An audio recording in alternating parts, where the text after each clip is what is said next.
For us, the Urban Cultures Research Cluster is very much about bringing together researchers from different design disciplines in both architecture, landscape architecture, interior architecture, and the kind of broader set of people that are engaged with design thinking and systems thinking, how we can take those ideas and apply them to society, to the challenges that we're facing around the housing crisis, climate crisis and biodiversity loss. The cluster really explores the relationship between the designed environment at all scales, from the scale of the city right through to the scale of furniture, and people. One of the key themes in the research cluster is looking at sustainability, resilience and regenerative design. One of the latest projects that I'm working on at the moment is drawing on the 15-minute city movement and livable cities, and looking at the design of university campuses. My particular focus is on heritage, memory and archives,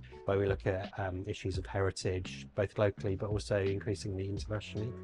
So this year we've been working with SEPTA University in Ahmedabad in India, looking at architectural modernism and how we can conserve that heritage, looking at ideas of institutional order and how architecture represents various ideas about openness, freedom and progress. I'm also involved quite a lot in campaigning work here in Birmingham, and that has also then fed into the studio teaching that I'm doing with our students. I am a co-lead of the Urban Cultures Research Cluster, and I'm part of the strand that's looking at everyday living and the spatial practices.